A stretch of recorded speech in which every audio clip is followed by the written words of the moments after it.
All right, happening yesterday, the Israeli defense minister saying the Jewish state will target its enemies anywhere in the wake of Israel's strike on Qatar, where it tried to kill Hamas top leaders outside of Gaza. President Trump commenting on the assassination attempt that put an already tense region on high alert. Well, I'm not thrilled. I'm not thrilled about it. I don't have to do that. I'm not thrilled about the whole situation. It's not a good situation. But I will say this, we want the hostages back, but we are not thrilled about the way that went down today.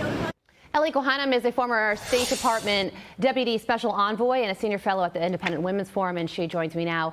Ellie, good morning. It is great to see you. So I want to read to you a little bit more about what the president had to say on this. He has a pretty nuanced stance and said on Truth Social, this was a decision made by Prime Minister Netanyahu. It was not a decision made by me.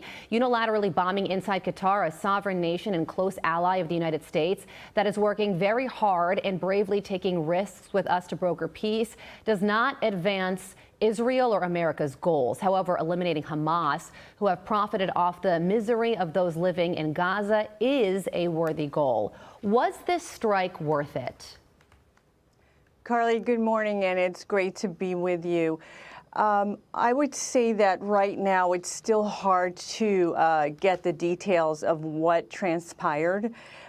This is still a developing story. What we do know is that President Trump held a phone call immediately afterward with Israel's Prime Minister Netanyahu and with the Emir of Qatar, two important allies to the United States.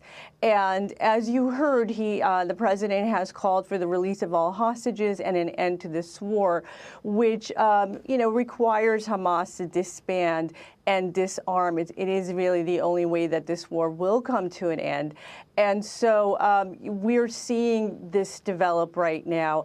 I think that every day that goes by, we're getting closer to the end of the war. Well, the Trump administration had just put forward, Ellie, another ceasefire proposal. Any chance that that would have led to anything? Well, Hamas had rejected that proposal like every other proposal before it. And if you recall, President Trump had made a statement letting Hamas know that it was their final warning.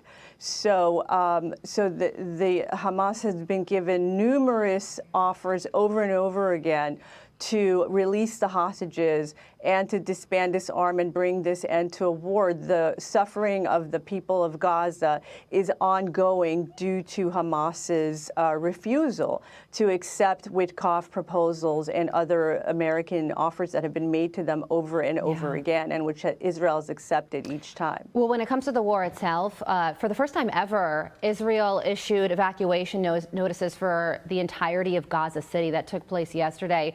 So it looks like a broader ground offensive is imminent. What happens next? Yeah, Carly, the Israelis, like you said, have the most moral army. They always warn civilians to get out of harm's way, and that's what they've done again in this case. Gaza City is understood to be the final stronghold of Hamas. And again, so this push into Gaza City is Israel's effort to try to bring this war to an end. But again, Hamas could bring the war to an end immediately if they were to release the hostages, disband, disarm. Yeah. And these proposals have been made to them over and over again. So clearly Hamas does not care about the suffering of Gaza and of Palestinians. Oh, that's for sure. But what about the hostages, Ellie? You bring them up. What are the chances of them making it out of this and seeing their families again? It's been over 700 days now. Carly, it's really heartbreaking, and I think that everyone who's tracking the situation, really our hearts go out, obviously, to the hostage families, to all of Israel, which is following developments by the minute.